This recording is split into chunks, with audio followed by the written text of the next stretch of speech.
Allez, c'est parti. Bienvenue pour cette troisième table ronde en ce début d'après-midi.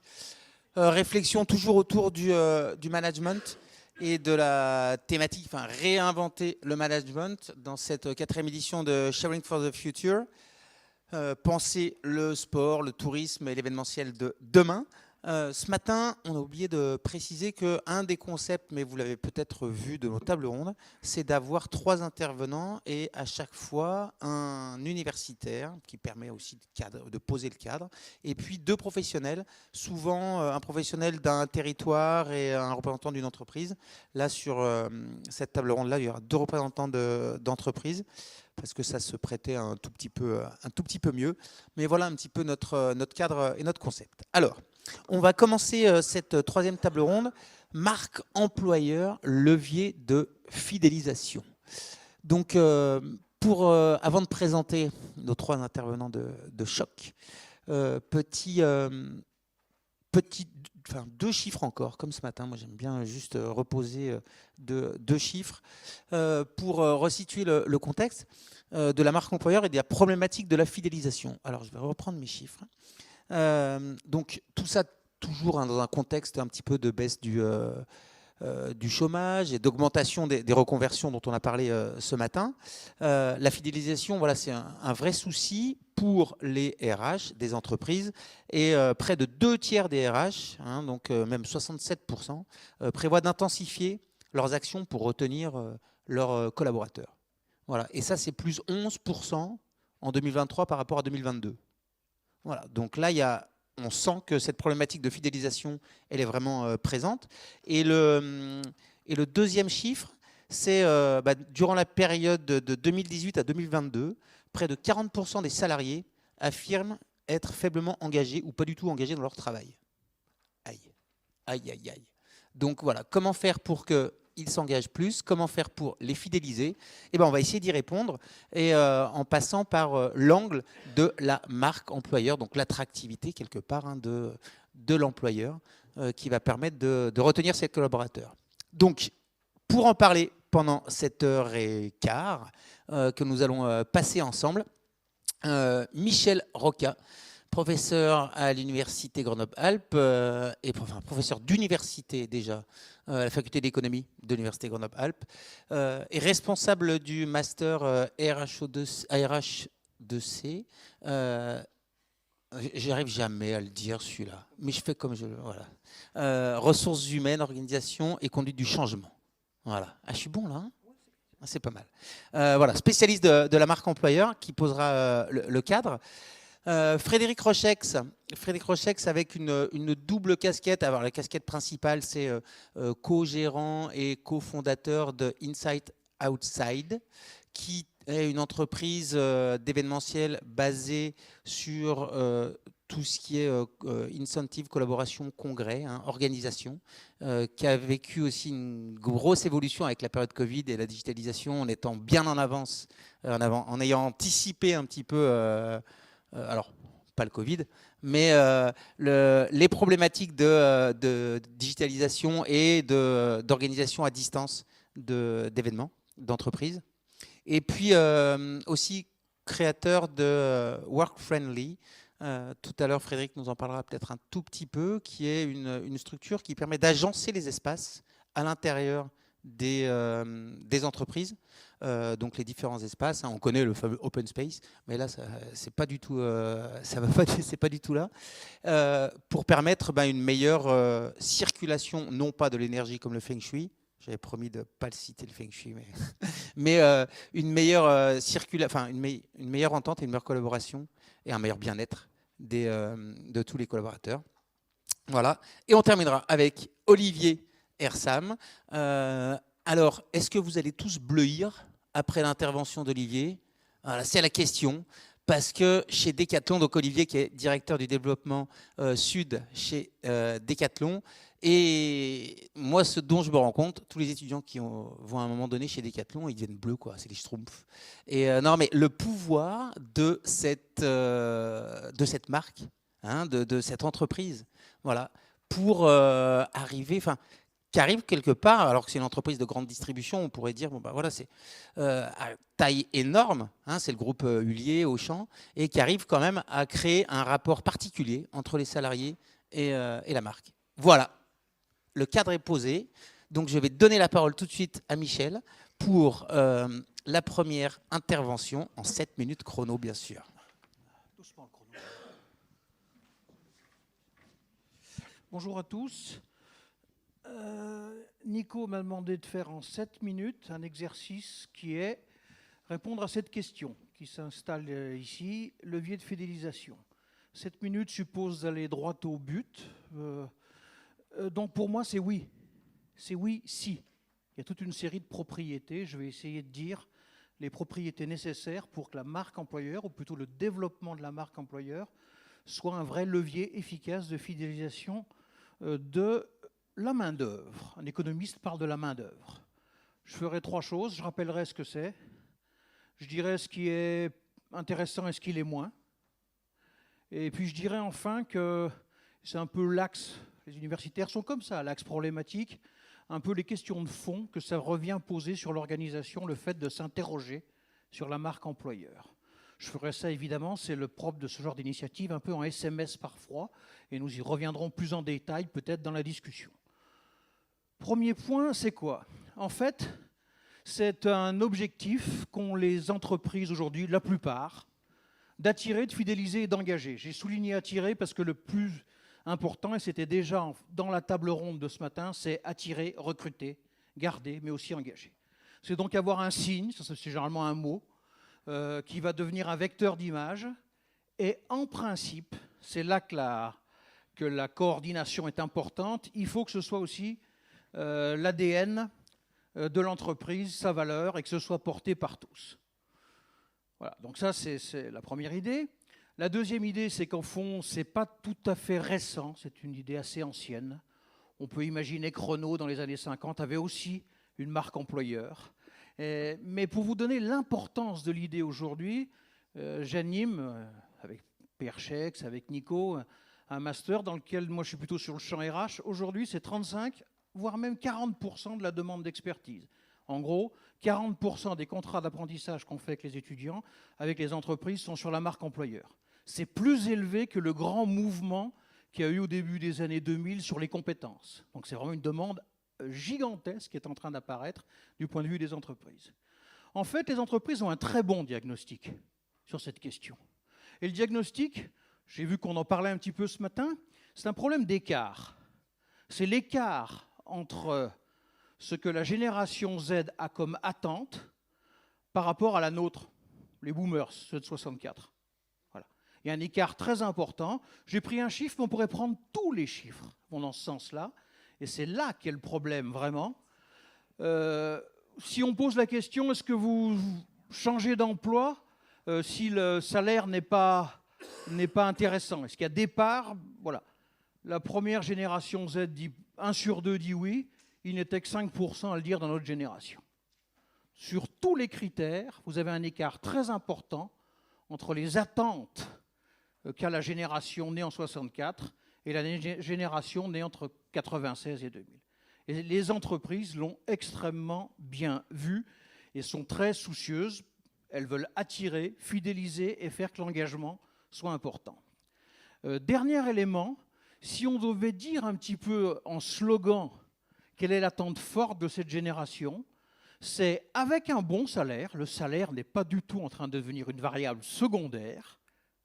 Quand on lit trop vite les études, on entend oh, c'est pas si important que ça. Non, avec un bon salaire, on veut plus de flexibilité et plus de sens dans le travail. Flexibilité, il y a le télétravail, mais pas seulement. Et le sens, on veut s'épanouir. Donc voilà, la question, c'est quoi? C'est comment une entreprise aujourd'hui développe au minimum une communication, plus généralement une nouvelle culture pour être capable d'attirer, de fidéliser une génération qui a des attentes extrêmement différentes. Il y a une douzaine d'enquêtes qui sont parues dans les 3 dernières années. Toutes vont dans le même sens pour montrer cet écart entre Z et boomers, nous. Du coup, on peut se poser... Alors, si vous prenez par exemple Netflix, c'est la responsabilisation. Les fautifs, c'est McKinsey. La première fois où on pose la question aussi fortement sur la marque employeur, c'est McKinsey qui sort un rapport en 2017 sur la guerre des talents. Un rapport terrible en montrant statistiquement qu'il va y avoir une bataille entre les entreprises pour pouvoir attirer, pour pouvoir garder les meilleurs. Voilà, c'était simplement... Nico m'a dit « trouve une référence ». Bon, j'ai fait le boulot qu'il m'a demandé, hein, donc j'ai trouvé la référence. Il faut remonter à ce rapport qui est assez terrifiant, hein, qui montre qu'il y aura une bataille colossale entre les entreprises pour trouver les meilleurs, les garder. Voilà. Si on passe maintenant au deuxième point, sur comment faire bien, comment faire moins bien. Alors je me garderai bien, l'universitaire se garde bien de leçons aux entreprises, hein, bien évidemment. Mais si on essaye de regarder les choses de loin, on se rend compte qu'on peut considérer que la marque employeur part au minimum, et on le voit beaucoup sur YouTube, sur le net aujourd'hui, de logique de recrutement un peu offensive, et va jusqu'à créer des valeurs un peu nouvelles. On peut être sur cet axe-là, sur la question marque employeur. Et du coup, on peut essayer de raisonner sur 3 niveaux successifs. Je pense que le niveau communication est le plus souvent aujourd'hui développé. Au plus faible, on a un bon slogan. Au plus fort en termes de com, pour les prendre, je crois que Leroy Merlin est aujourd'hui une des meilleures entreprises de ce point de vue-là, sur le plan des vidéos collaborateurs, expliquant ce qu'est l'entreprise, montrant l'épanouissement. C'est le premier niveau d'intervention, travailler sur une nouvelle com. Ce qui m'intéresse le plus, ce sont les 2 autres niveaux, l'organisation et le management. On voit bien que réfléchir à une marque employeur, c'est aussi réfléchir à un nouveau type de management. Au plus faible, une nouvelle organisation du temps de travail. Au plus fort, une toute nouvelle logique de management, plus horizontale, plus agile. Et puis si on entre encore un peu plus dans le vif, en haut, c'est revoir aussi des questions d'organisation. Aujourd'hui, les plus avancés sur la marque employeur disent « c'est un incroyable prétexte pour repenser peut-être à fond, en tout cas plus à fond, les questions d'organisation. » On peut revoir à minima les questions de pouvoir, qui décident de quoi, ou revoir le contour des métiers. Beaucoup d'endroits, je pense notamment aux cabinets de recrutement aujourd'hui, sont en train de revoir complètement pour pouvoir attirer les jeunes gens les plus performants, carrément la manière de penser le métier de recruteur. Donc voilà, on a 3 registres, à chaque fois un moins, un plus. Il est évident que pour un prof d'économie, c'est d'autant plus intéressant qu'on monte vers le haut, hein. Voilà, l'organisation utilise ce moment difficile pour recruter des talents qui ne sont pas suffisamment nombreux, qui sont assez volatiles dans leur choix. L'entreprise va jusqu'à réfléchir à ses métiers, à son organisation. Du coup, ça m'amène, je ne sais pas où est le chronomètre, il est fini, ça tombe très bien. Question de fond, 3 questions de fond. Il est clair, comme disait Graber, qu'on est en train, et l'organisation à travers la marque employeur va en finir avec les bullshit jobs. Je vous les ai nommés, les larbins, les porte-flingues, les cocheurs de cases. Voilà. Aujourd'hui, les générations en ont marre de ce type de boulot. Elles en ont marre de la même manière d'un modèle qui serait sur le tout performance. Bien sûr que la performance est importante, mais ce ne sera plus la manière obtenir de la performance pour obtenir des gros revenus, ce ne sera plus la manière la plus forte de motiver. Il va falloir de nouvelles équations du travail, plus transparentes, plus cohérentes. Il va falloir être plus clair en interne. Ce qu'on annonce, le faire. Et plus global, il n'y a pas que la RH qui va être concernée par la marque employeur, c'est un mouvement d'ensemble. Et j'en finirai par un vrai problème. La dernière enquête qui est parue il y a une dizaine de jours montre que la génération Z attend un nouveau sens au travail. Or, elle attend en fait quelque chose que l'entreprise, à mon sens, ne peut pas lui apporter. Une nouvelle harmonie de type famille, de type amis au travail. Là, il y a une vraie problématique de lien social. Je rappelle que le chiffre le plus élevé aujourd'hui, quand on prend les statistiques, 87% de la génération Z attend comme chose principale de son travail un épanouissement et des liens affectifs au travail. On a une vraie difficulté à pouvoir fournir jusque-là. J'ai dépassé, je vous prie de m'en excuser. Merci Michel. Ça va, c'était pour la bonne cause. Alors, on va enchaîner avec Frédéric directement. Donc, voir maintenant comment 2 exemples d'organisation et comment Ah, t'es parti avec la zapette, par contre, c'était ça qu'il fallait. Voilà. Et comment ces organisations, enfin ces structures, ces entreprises, fonctionnent par rapport à cette notion de marque employeur? Bonjour à tous. Merci Michel pour cette excellente introduction. On ne s'est pas du tout consulté, mais c'est absolument parfait. Je vais vous parler de marque employeur, mais du coup surtout de management, surtout de sens au travail, surtout de lien entre les collaborateurs. Euh, Effectivement, on peut parler de communication, on peut parler d'organisation, mais un des points importants, c'est la marque employeur, c'est avant tout la singularité de l'entreprise. C'est créer un écart entre son concurrent, par exemple. Donc, c'est qu'est-ce qui est singulier. Et ce qui est singulier, ça peut être un élément de com qu'on vient d'inventer il y a 2 secondes, mais ça peut surtout être l'ADN, ce que l'on a et ce qu'on construit depuis des années. Alors, l'exemple que moi je viens expliquer, dont je viens témoigner aujourd'hui, c'est en 2011, alors qu'on devait recruter nos premiers managers, on s'est posé la question et on n'a pas voulu recruter de manager. On s'est dit on va tous être en production et le plus longtemps possible. Et on a volontairement essayé de sortir de ce qu'on appelle la hiérarchie. Je suis un peu provocateur, mais j'ai mis une organisation de type dominant-dominé. C'est comme ça que moi, je l'ai beaucoup vécu en tant que collaborateur. Et je pense que c'est aussi quelque chose qu'il faut dire, c'est qu'on a aussi une société qui est beaucoup basée par des organisations de type dominant-dominé. Et qu'on peut se poser la question, quand on a des questions de sens et de relations, si ce n'est pas ça qu'il faut qu'on revisite. Et on a essayé, et très clairement, c'était là-dessus qu'on était il y a 12 ans, c'était de construire sur la dualité liberté-responsabilité. Donc, comment on peut être à la fois plus libre et à la fois, c'est une entreprise, comment on doit être responsable. Donc, ça fait le lien avec Netflix. On avait 2 objectifs à l'époque. Pourquoi on ne parlait pas de marque employeur à l'époque, on n'avait pas de problème de recrutement. C'était vraiment quelque chose qui était dans les tripes. D'un côté, c'était pour le business, parce qu'on est une entreprise. J'étais contrôleur de gestion avant. On avait 3 indicateurs pour mesurer une performance: l'efficacité, la fiabilité et l'efficience. Les entreprises sont toutes fiables et efficaces, sinon elles ne vivent pas. L'efficience, c'est pas un super sujet en général dans les boîtes. Et moi, je venais du monde de l'informatique où il y avait l'agilité qui se déployait. Et on a voulu essayer de mettre dans notre organisation quelque chose de beaucoup plus agile. Donc on s'est dit, si on est efficient et agile, ça nous fera un bon facteur de succès pour bosser. Et aussi, c'était vraiment moitié-moitié, on avait une réelle envie de revisiter les liens et de se dire comment on peut travailler et vivre autrement dans une boîte et comment les liens peuvent être plus riches, plus vivants. Donc ce qu'on a fait, on pourrait en parler pendant des heures, mais il me reste 4 minutes 30. Nous, on n'avait pas de système comme ce matin. Vous avez vu Céline, elle vous a parlé de l'holacratie. Tous les systèmes, enfin, tous les concepts d'entreprise libérée sont arrivés après. Nous, en fait, on a retiré la hiérarchie et on s'est posé la question de comment on allait la remplacer. Donc, comment on remplace le contrôle, comment on remplace la motivation, comment on remplace la régulation, comment on remplace la gestion de crise, la transformation, la conduite du changement. Et on les a tous pris un à un et, au fur et à mesure, on a construit un autre cadre qui est basé sur cette dualité responsabilité et liberté. Donc, par exemple, dans mes préférés, il y a le dialogue. C'est un mode d'organisation qui oblige à créer des process de dialogue. On ne se retrouve pas autour d'une table de réunion uniquement pour parler résultats ou produits, aussi pour apprendre à se parler, à réguler les tensions, à réguler nos émotions. Il y a plein de systèmes en sciences cognitives qui ont développé des super outils pour qu'on peut mettre dans l'entreprise. L'un d'entre eux, c'est le feedback. On apprend aussi à gérer les relations interpersonnelles, comment on met du feedback, comment on sait faire du feedback quand on a des tensions entre 2 personnes. La notion de gestion des erreurs, comment on fait réellement confiance. Il y a cette phrase affreuse, la confiance n'exclut pas le contrôle. Si, la confiance exclut le contrôle.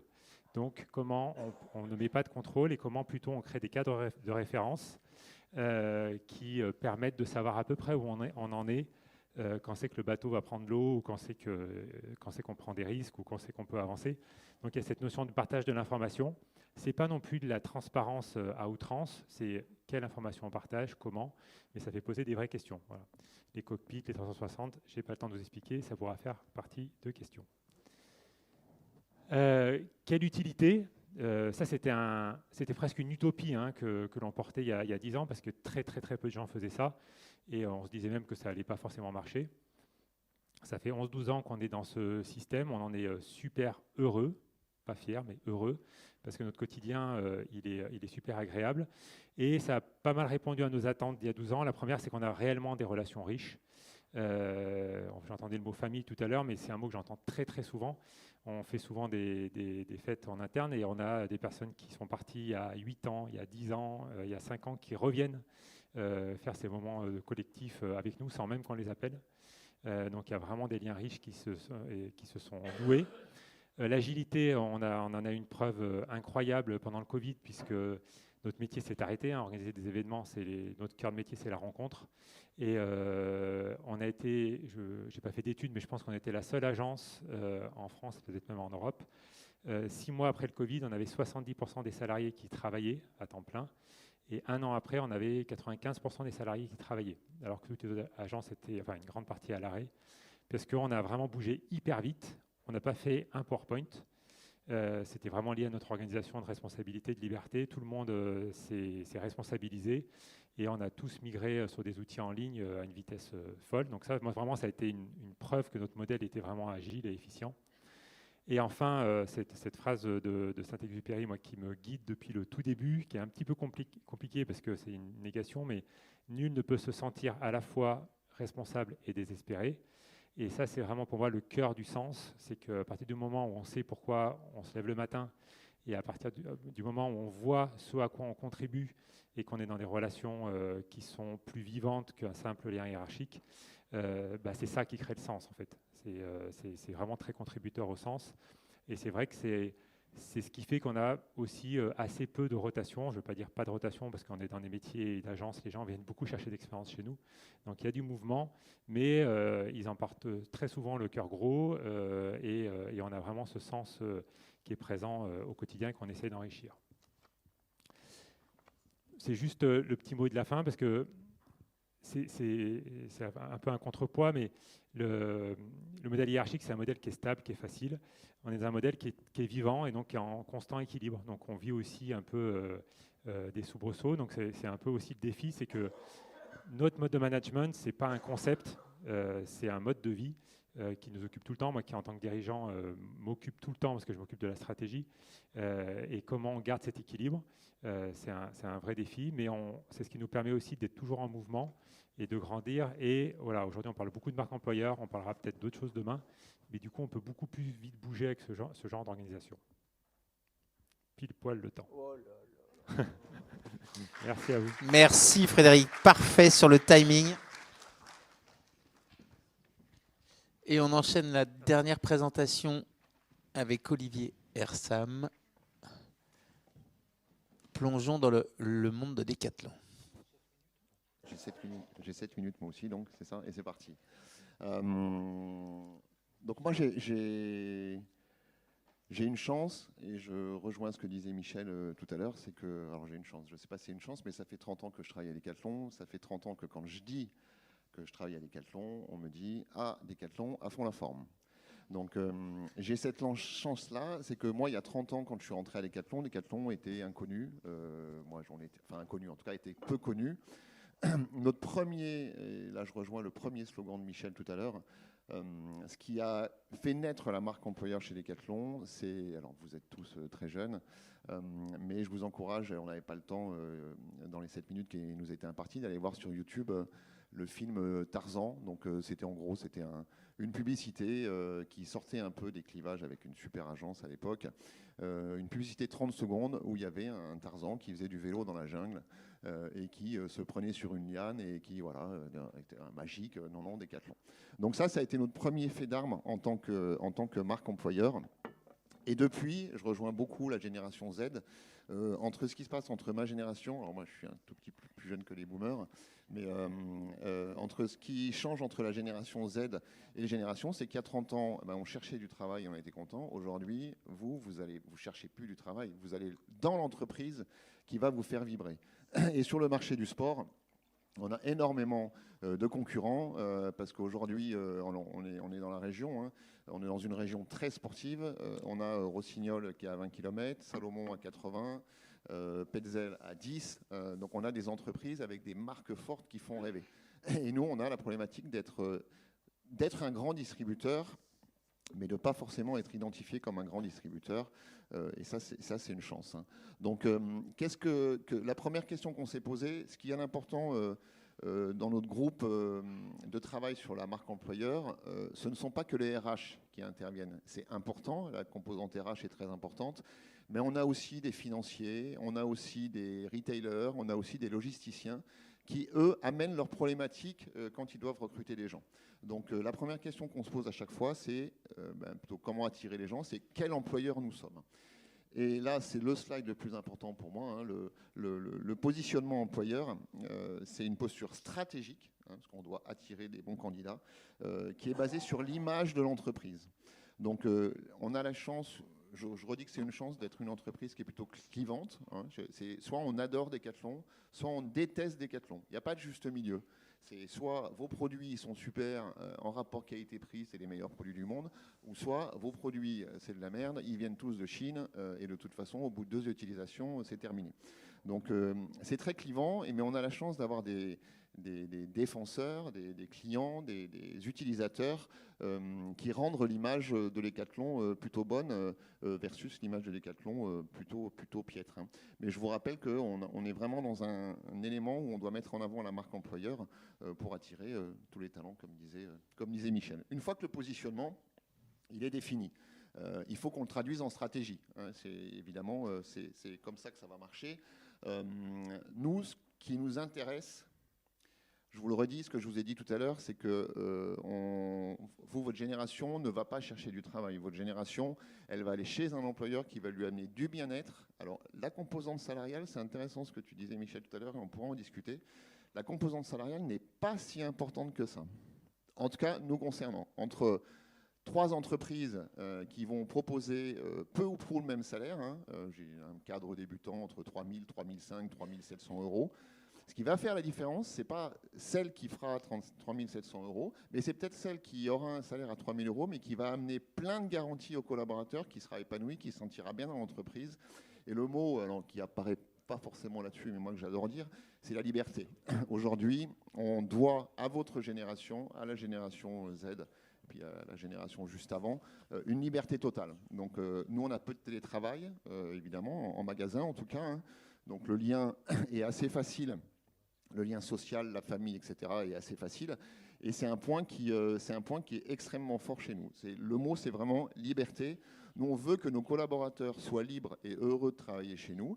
S'ils ne le sont pas, votre génération, c'est hyper facile. Hein. Vous n'êtes pas attaché à quelque entreprise que ce soit, contrairement à la nôtre. Mais nous, c'était plus de la peur. Hein. Vous, c'est la liberté. On peut presque envier votre génération par rapport à la nôtre dans le milieu professionnel. Et ce qui est important, c'est que les gens soient heureux. S'ils sont heureux à l'intérieur, ils feront tout pour continuer à être heureux. Et s'ils ne sont pas heureux, ils prennent la porte. Alors, la mesure de tout ça, enfin, ils prennent la porte. C'est eux volontairement qui prennent la porte. Hein. Ils nous disent juste, moi, je m'emmerde chez vous, bye bye. On ne licencie pas. C'est que les gens sont volontaires pour faire autre chose, pour être mieux. Et là où Michel avait raison, c'est que votre génération est vraiment un impact hyper fort sur le bien-être. Et moi, je trouve ça super. Hein. Mais c'est sans doute parce que, en tout cas, moi, je vois, j'ai 2 enfants de 21 et 20 ans. Ils me disent encore aujourd'hui, mais nous, en fait, tu travaillais trop, quoi. Tu partais à 7h le matin, tu rentrais à 21h. Bon, te voir 5 minutes le soir et nous emmener à l'école une fois sur 10, c'était pas terrible. Donc, je pense que vous avez appris de ça. Et c'est très, très bien. On a fait des conneries, mais chaque génération qui se succède, évidemment, est là pour compenser les erreurs qui ont été faites avant. Et vos enfants compenseront les erreurs que vous allez faire. Il faut être lucide là-dessus. Donc, le mot, c'est la liberté et d'être heureux. Oui, j'ai vu. Pour tout ça, on a fait une plateforme de discours. Alors, quand Nicolas m'a demandé d'intervenir en décembre, j'ai été voir sur le site. J'ai résumé 38 slides en 7.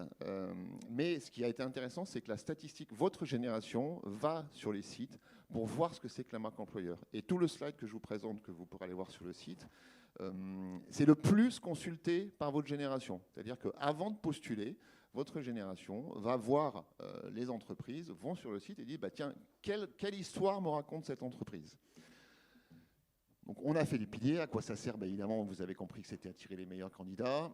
Nous, on dit viens, ose, viens, entre sur le terrain. Tu es, pour l'instant, tu découvres le sport. Tu es remplaçant, tu peux devenir un titulaire rapidement. On va te faire confiance. Le droit à l'erreur chez Decathlon, il est énorme. On fait une erreur, écoute, tu as fait une erreur, tu apprends. On refait une erreur. Tu as refait une erreur, tu apprends. Bon, au bout de 4-5 erreurs, quand même, on explique à la personne qu'il faut qu'il corrige ses erreurs, quoi. Mais en tout cas, on essaye d'avoir ce que disait Nico tout à l'heure, on essaye d'avoir une adhésion à nos marques, à nos entreprises, parce qu'avec toutes les marques et tous les magasins, qui est assez forte. Je vais finir. Donc ça, c'était des exemples de piliers. Je vous avais mis un exemple de pilier 1, mais je savais que ça allait être très long. Donc le pilier 1, c'est entre sur le terrain. Et puis vous avez des exemples comme ça sur tous les piliers. Le plus important, le dernier slide, c'est celui-là. C'est que vous voyez que le chapeau en haut de la maison, ça c'est le sens. Donc on parlait beaucoup de sens. Et évidemment, quand on est attiré pour travailler chez Decathlon, c'est parce qu'on fait du sport. On a un champion olympique et du monde de vélo devant nous. Tu as été champion olympique Non, pas loin. Médaillé. Voilà.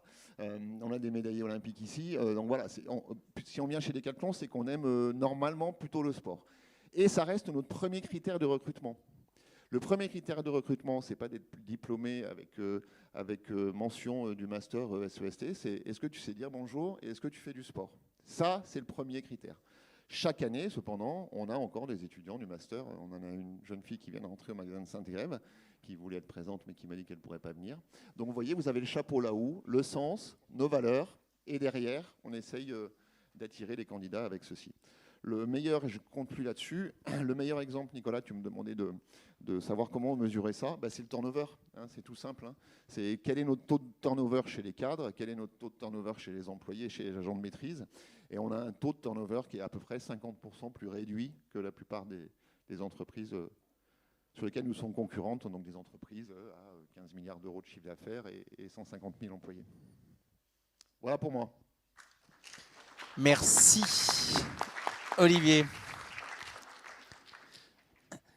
Alors, on va passer à la phase du débat.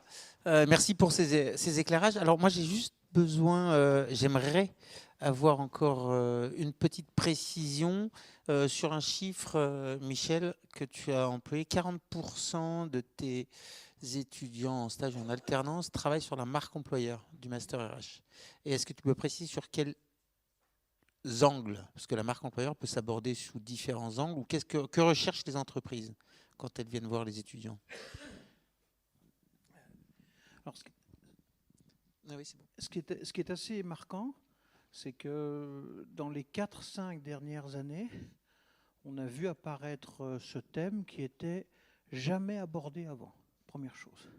Et il est abordé avec des entreprises, jamais, absolument jamais, c'est quelque chose qui... Voilà. On était beaucoup sur les compétences, sur les fiches métiers, sur les trucs beaucoup plus classiques, la RH. D'un seul coup, ce thème est arrivé vraiment comme un ouragan, avec des entreprises qui, c'est le sens du propos qui vient d'être dit à l'instant, qui disent on a des vrais problèmes pour attirer, on voit bien que c'est une question d'image, mais plus profondément, d'où mon propos, peut-être d'évolution de notre management, d'évolution de notre culture et autres, et qui disent faut nous aider en disant on ne sait pas comment s'y prendre. Voilà. On est tout simplement dans ce moment-là. Là, on a vu des entreprises qui ont déjà beaucoup avancé, beaucoup d'entreprises moyennes, ou même des fois de grande taille, disent, le RH dit c'est un vrai problème, il faut qu'on avance, on voit bien qu'il y a une question de com, on voit bien que c'est beaucoup plus, aidez-nous. Voilà, on est dans ce moment. Au début, pour tout dire, on était un petit peu perdus, parce que ça arrivait trop fort, ça arrivait trop vite, et ça a été dit, ça vient d'être dit, ça touche quand même pas qu'à de la communication, ça touche à une manière d'organiser le modèle RH, mais plus largement, penser les métiers. Donc on voit vite que quand on tire un fil sur cette affaire, on tire beaucoup de choses. Voilà. Du coup, on a des chantiers qui se développent en masse aujourd'hui. Ok. Alors justement, ce qui est intéressant par rapport à ça, et Frédéric, j'aimerais que tu reviennes un tout petit peu dessus, c'est qu'au départ, l'exemple d'Inside Outside, votre modèle de gouvernance aussi, on retombe un petit peu sur ce qu'on a vu ce matin, mais chez Inside Outside, tu me contredis si je dis des bêtises, mais c'est les salariés qui déterminent leur salaire encore, ou plus ou moins, ou c'est déterminé de manière collective ou collaborative? Donc, c'est toujours des sujets, parce qu'on a tendance à aller d'un extrême à l'autre. On a créé des cadres de référence aussi, c'est-à-dire que normalement, l'entreprise, elle se connaît, hein, elle sait qu'il y a des chefs de projet, il y a des gens qui gèrent les participants. Donc, on a des univers de budget environ pour que l'entreprise aussi soit rentable. Et effectivement, après, ils se gèrent à l'intérieur de ça et ils peuvent créer des postes. On a des collaborateurs qui viennent et disent je veux créer un nouveau poste avec tel niveau de salaire pour telle raison. Donc voilà, donc après, on est toujours contraint. On ne peut pas arriver en disant je veux gagner 10 000 euros par mois. Enfin, on peut, mais à ce moment-là, il faut avoir un projet qui va avec. Voilà. Mais effectivement, ça laisse beaucoup plus de. En tout cas, ce n'est pas une grille salariale, c'est un cadre salarial et effectivement, ils ont une forme de choix. Mais je n'ai pas envie de dire non plus que on fait tout ce qu'on veut. Oui. Voilà. Parce qu'il y a une notion de responsabilité. Et alors, justement, moi j'avais encore deux petits points à te faire éclaircir. Enfin, déjà, au départ, vous n'êtes pas parti dans ta stratégie, je vais développer une marque employeur pour fidéliser. C'était une autre approche, c'était moi j'ai envie de développer un mode de fonctionnement, de collaboration, et puis qui a finalement eu l'impact propre d'une marque employeur forte, où finalement, et les mêmes conséquences, à savoir une fidélisation des employés. Oui, alors ça c'est un point qui m'a toujours étonné, c'est déjà en 2010, on parlait beaucoup d'innovation, même dans les années 2000, et on parlait jamais d'innovation managériale. C'est-à-dire que toutes les boîtes se créaient en essayant d'innover sur les produits, mais jamais sur l'organisation et surtout sur le lien hiérarchique qui n'était jamais challengé. Alors il y avait quelques enseignants et chercheurs hérétiques qui parlaient d'innovation managériale, mais on ne le voyait pas trop. Donc c'est vrai que nous, on s'est dit là-dessus, ça c'est un facteur forcément différenciant. On s'est vraiment posé la question, on s'est dit, mais attends, si personne ne le fait, moi c'était mon stress. Hein. Je me suis dit, si personne ne le fait, c'est que ça ne marche pas en fait.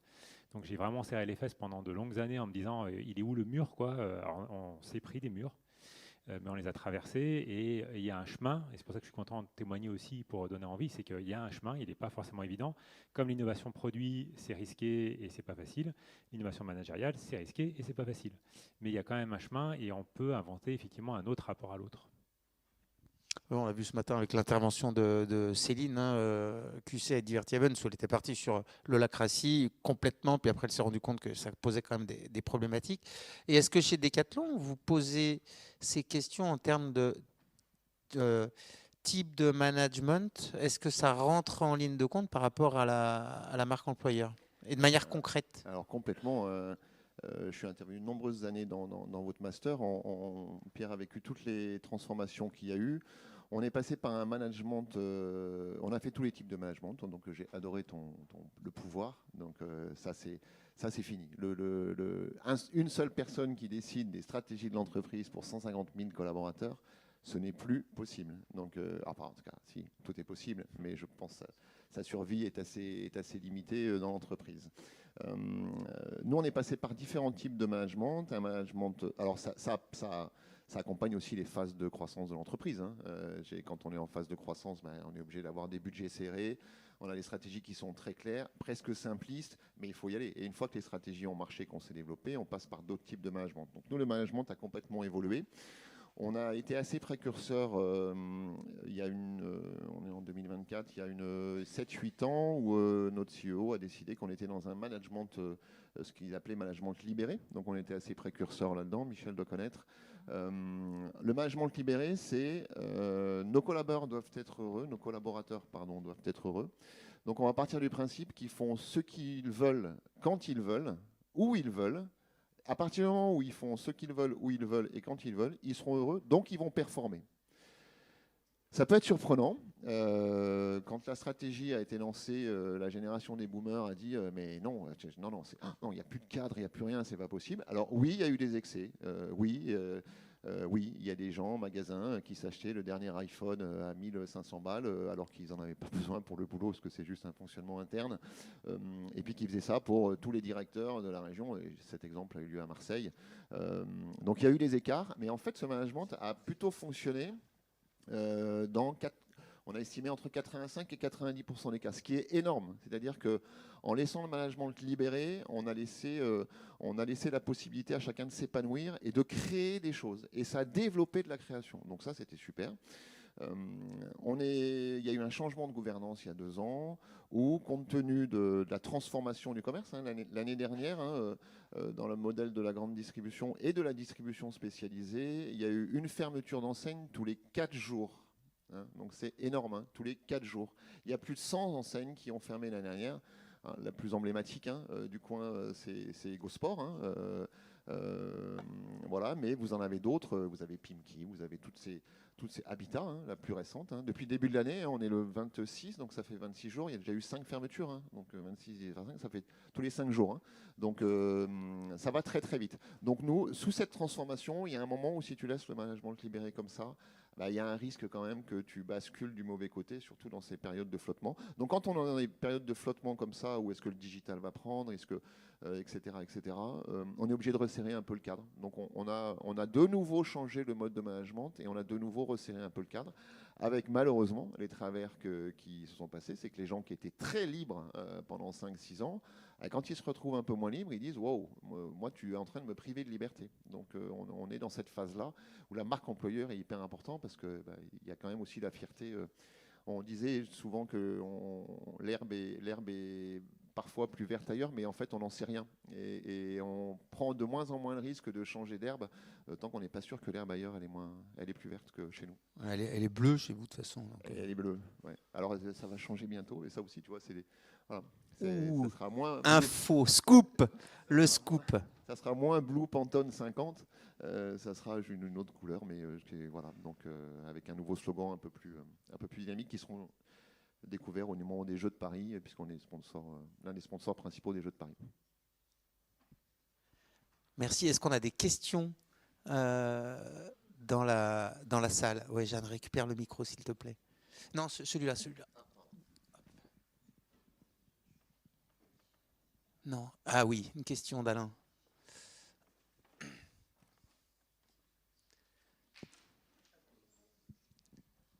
Merci. Donc, je suis toujours Alain Cusin, directeur de l'Office de tourisme des Contamines, Montjoie.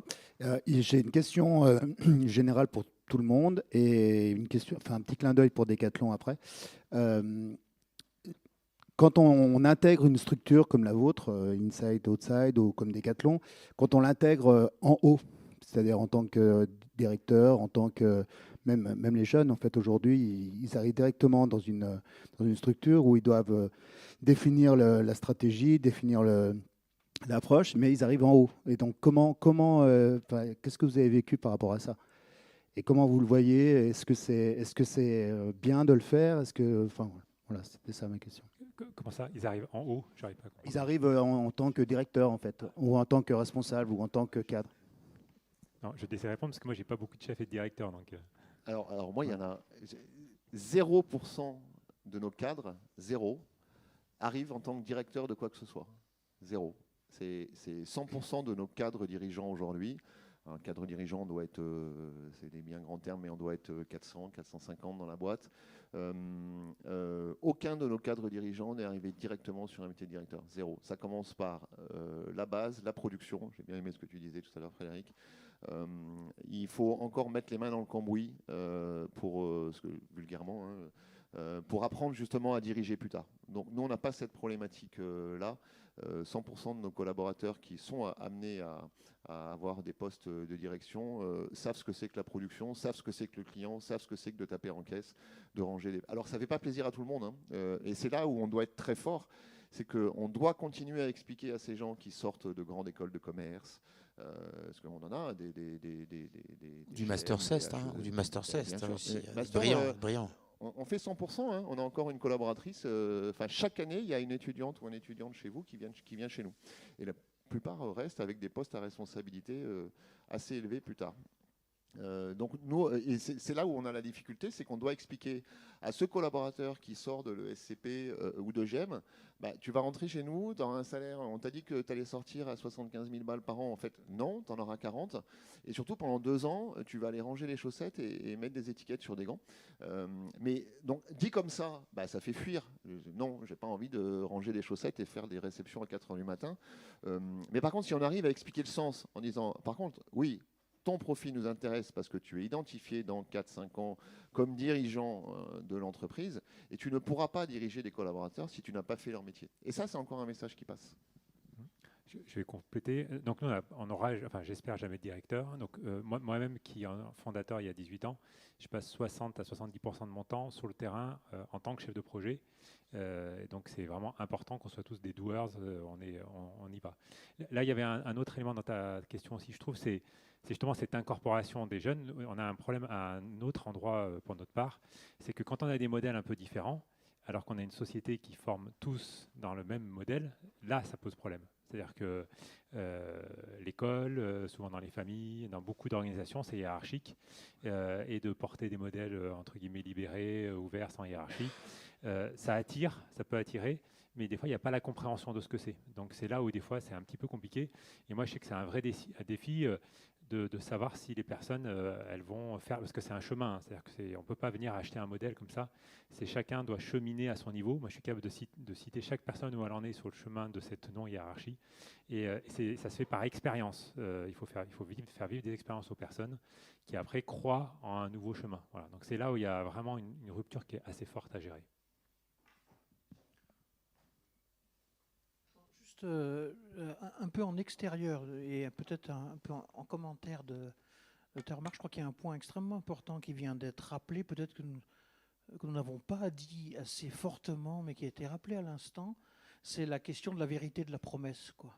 C'est-à-dire quand quelqu'un rentre, qu'on mise sur lui, Génération Z, que dans 5 ans, on souhaite en faire un dirigeant, il peut très bien aller faire toute une série d'autres activités et autres, mais la promesse qu'on lui fait, il faut qu'elle soit tenue. Et je crois que c'est ça qui est derrière la marque employeur. Et la génération qui vient, et toutes les générations attendent des promesses tenues, c'est évident. Mais plus que d'autres, ce qui était promis doit être tenu. Et cette problématique-là est très, très, très présente derrière la notion de marque employeur. Et deuxième remarque, mais je parle y compris de notre université, quand je parle comme ça, il est impossible aujourd'hui, et toute une série de dirigeants y sont maintenant, de considérer que quelqu'un dirige s'il ne connaît pas le métier. Voilà. Je pense que cette folie des années 2000, où au fond on pouvait passer de job en job, on était dirigeant et autres, je crois que maintenant il y a beaucoup de raison qui est revenue. Un métier, on le connaît, tous les métiers ne sont pas identiques, et la légitimité, l'exemplarité qu'on construit pour pouvoir ensuite diriger, on la construit dans le métier. On ne peut pas diriger une grande université si on n'a pas été d'abord directeur d'une composante, directeur d'un diplôme. Voilà, ça revient à dire ça. Parce qu'il faut connaître la vraie vie du métier, y compris pour être en échange avec chacun des collaborateurs et que le discours tienne debout, quoi. Voilà. C'est ces questions de vérité qui sont posées aussi par la marque employeur aujourd'hui. Ce n'est pas la marque employeur qui a inventé ça. Ça remet en lumière cette question importante pour des générations plus mobiles, plus attentives, où il faut être juste là-dessus, quoi. Et moins avaleuse de couleuvres. La jeune génération n'avale plus les couleuvres. On vous promet des choses. Pourquoi aujourd'hui votre génération vote moins que ce que nous on votait on va pas rentrer là-dedans. Sinon on va mettre 3 heures pour rentrer chez nous avec les agriculteurs. Mais les promesses non tenues, c'est ce qu'il y a de pire. Mais nous on était capable de les entendre parce qu'on avait peur. On avait peur de ne pas avoir de boulot. On avait peur de. Vous avez plus peur. Et ça c'est génial. Le taux de chômage est parmi les plus faibles que ce qu'on connaît depuis une vingtaine d'années. Nous on avait peur, donc on était prêts à avaler des couleurs, à dire bon ben ok je fais ça parce que oula j'ai peur. Non, vous avez plus peur. Donc les promesses et la vérité c'est essentiel. Oui, je termine juste pour mon petit clin d'œil à Decathlon. Mon fils a 23 ans, il a candidaté chez Decathlon. Il m'a fait lire ce matin la réponse négative, hélas, de Decathlon. C'est une réponse mais très très très longue, très humaine, dans laquelle, il m'a dit mais c'est incroyable cette réponse. Et c'est vrai que ça m'a fait rire parce que j'ai dit, je dirais à un des directeurs de Decathlon, mais c'est vraiment la réponse négative est super positive. Donc, tant mieux, mais je suis content. Ils arrivent à faire des réponses négatives positives. Parce que la problématique qu'on avait, c'est qu'on avait des lettres types qui faisaient 4 lignes. Nous avons apprécié votre candidature, mais elle n'était pas retenue. Et ça, en termes de marque employeur, on a enfin eu un RH un jour qui a dit, mais ne jamais oublier que 100% de nos candidats sont des clients. Donc il faut au moins respecter la personne en face de soi, a pris le soin de faire un CV avec photo, avec lettre de motivation, etc. Donc il a pris du temps pour faire ça, même si il change que bonjour monsieur au lieu de bonjour madame. Mais en tout cas, il a pris un temps à l'origine pour faire cette lettre et ce CV de motivation, le poster sur le site, etc. Le minimum qu'on lui doit, c'est une réponse personnalisée. Merci pour le clin d'œil. Intéressant. Merci. On a une question Internet. Alors, Maureen. Alors j'ai une question sur le chat de Emeric Albrecht, ancien étudiant promotion de l'année dernière du Master CEST. Dans un contexte de région frontalière, est-il réellement possible de retenir ou d'attirer des salariés avec la marque employeur face aux salaires proposés par les entreprises suisses? Intéressant. Alors, j'avais noté plein de chiffres, j'en balance un. Non, mais ce chiffre, c'était 49% des employés qui ont l'intention de quitter leur emploi à temps plein dans les 5 prochaines années resteraient plus longtemps chez leur employeur s'ils recevaient un salaire plus élevé. Donc la question du salaire, mais comme tu l'as dit Michel, hein, elle reste importante. Donc comment on fait? Et il y a un Décathlon à Thonon ou à Saint-Just en Genevois. Il y a un voilà. Décathlon à Annemasse. Donc, Annemasse, le oui. Décathlon à Annemasse, il est exactement à 1,2 km de la frontière. C'est très compliqué. Mais attention, aujourd'hui, quand on fait le calcul de tout ce que... Oui, un salaire en Suisse, aujourd'hui, un employé chez nous, il touche 1600, 1700 euros net par mois. En Suisse, il va être aux alentours de 3005. Sauf que, et c'est 3005, ok. Sauf que de ces 3005, s'il doit prendre la même sécu qu'en France, parce que là, l'Europe, même si la Suisse n'est pas en Europe, a quand même plutôt agi. C'est-à-dire que tu pouvais habiter en France, payer un loyer pas cher, aller travailler en Suisse et revenir habiter en France et bénéficier de la sécu française, ça c'est terminé. Donc maintenant, quand on a un salaire 1700 net en France et qu'on va travailler ensuite pour 3500 euros, à la fin, on n'est plus à 3005, hein. On est à 1900, 1850, 1900. Donc il faut bien mesurer ça. Et la loi européenne, alors il y a voilà, il y a des choses qui ne sont pas bien passées, on le voit avec les agriculteurs en ce moment, mais il y a d'autres choses qui ont été très bien. Et même si la Suisse ne fait pas partie de l'Europe, elle a contribué à ça. On a beaucoup moins de problèmes, pour répondre à la question de Émeric de mémoire, avec l'Allemagne, avec le Luxembourg, avec la Belgique, voilà, où les salaires sont un peu plus alignés en termes d'euros. Mais le principal problème, c'est la Suisse. Andorre est un tout petit pays, mais le principal problème, c'est la Suisse et ça a été régulé. En tout cas, de notre côté, ça a été régulé. Mais on a du mal, hein, évidemment. La Suisse a un taux de chômage à 0%. Hein, donc, Oui, une petite remarque. Il y a 2 ans, j'ai fait une expertise là-dessus sur le rapport à la frontière et l'attrait immédiat que peuvent avoir des salaires versés bien meilleurs du côté suisse. Un travail pour les hôtels, cafés, restaurants. Et on voit bien que, même un développement massif de la marque employeur ne peut pas lutter contre tout. Mais néanmoins, la marque employeur, bien développée, peut faire des choses. Ça veut dire quoi? Ça veut dire qu'à Thonon-les-Bains, à Annemasse, ou de l'autre côté dans le pays de Gex, quelqu'un qui a une grande brasserie avec une dizaine de salariés, il va falloir beaucoup travailler sur les horaires, il va falloir laisser beaucoup de liberté sur beaucoup de choses, il va falloir laisser beaucoup d'initiatives, il va falloir payer 20% au-dessus de ce qu'on paierait habituellement si on était un peu plus loin dans la région Rhône-Alpes. Voilà. C'est-à-dire qu'il va falloir travailler sur tous les éléments. Et peut-être là, la jeune fille, le jeune garçon, moins jeune d'ailleurs, se diront je suis bien, je suis à l'aise, il y a une bonne atmosphère. Après, il y a un moment où on ne peut pas corriger. Sur certains métiers, on ne peut pas corriger. Mais la marque employeur, c'est-à-dire cette volonté de faire qu'on soit bien dans un métier, qu'on ait les 2 jours consécutifs de congé, que les soirées ne soient pas toutes prises, voilà, ça suppose une énorme adaptation de l'employeur avec une limite haute. On ne peut pas tout corriger. Oui, Frédéric, vas-y. Moi, j'ai une collaboratrice qui est partie il y a 9 mois pour un poste à Genève. Donc, c'est une réalité. Après, ça fait un moment qu'il y a un écart de salaire. Si c'était juste ça qui jouait, je pense qu'on n'aurait plus de salariés à Grenoble, à Chambéry et à Annecy. Donc, ça veut dire qu'il y a d'autres variables. Prenons des extrêmes. Si jamais la Suisse passe à 35 000 euros salaire net par mois, ça va encore plus tendre les choses. Mais ce que je veux dire, c'est qu'il y a déjà un gros écart. Ça nous challenge, on est en concurrence de fait, mais ce n'est pas la seule donnée, mais oui, elle vient piquer. Hein. C'est sûr que, moi, on le sait, et surtout dans les secteurs, nous, on n'est pas un secteur où on arrive à avoir des très hauts salaires, ça renforce encore plus la pression. Donc oui, c'est une donnée, mais ça, c'est la concurrence internationale. Elle est aussi, et elle doit être régulée à d'autres plans que le nôtre, quoi. Donc on le subit. Alors moi j'ai une question avant que Pierre prenne la parole sur justement l'aspect géolocalisation des entreprises. Ça m'avait, en regardant un petit peu tes slides, Olivier, un des points forts de Decathlon, c'est d'être présent partout. Et c'est explicité dans les slides, c'est on est proche de vous, on est à proximité de vous.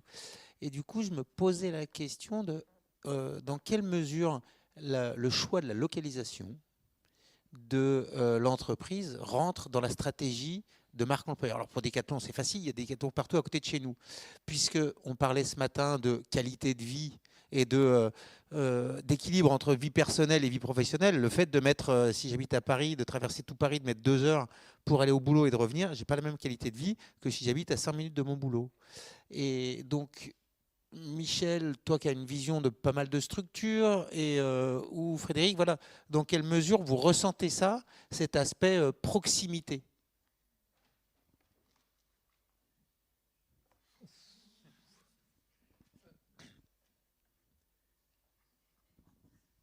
Parce qu'on est bien d'accord que chez Decathlon, Olivier, ça fait partie un petit peu, en tout cas, au-delà de la stratégie, de ce que vous mettez en avant, quoi. Le temps que Michel réfléchisse, nous,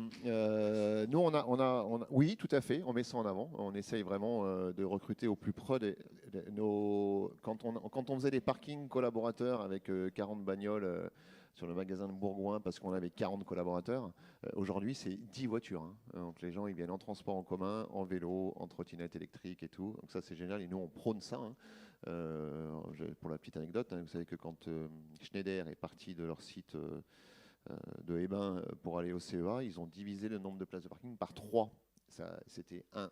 Mais qu'est-ce qui va se passer? Et en fait, le parking d'aujourd'hui n'est pas entièrement pris. Donc il y a vraiment cette mouvance et cette Grenoble, on est très bon là-dessus, hein, d'autres transports. Par contre, là où on a la géolocalisation, c'est que c'est très très facile de recruter dans les bassins de population en pleine croissance. Rhône-Alpes, PACA, le Pays Basque, enfin le Sud-Ouest. Là, il n'y en a pas trop de problèmes. On commence à avoir des problèmes de recrutement dans les zones qui se désertifient. Nous, on le constate. Hein. Je dis Amiens, voilà, des villes comme ça qui ne sont pas très attirantes. Et là, on a une problématique de collaborateurs. On a passé un magasin à Digoin. Hein. Digoin, c'est entre Mâcon et c'est à 1 heure de Mâcon à gauche, vers Paris-le-Monial. On avait tellement de mal à recruter qu'on a passé le magasin en franchise parce qu'on ne savait pas faire. On ne savait pas faire. Et aujourd'hui, un responsable de rayon qui était nommé directeur à Digoin, on a eu 8 refus d'affilée en disant le mec, mais non, je n'irai pas à Digoin, quoi. Donc, on essaie de s'adapter.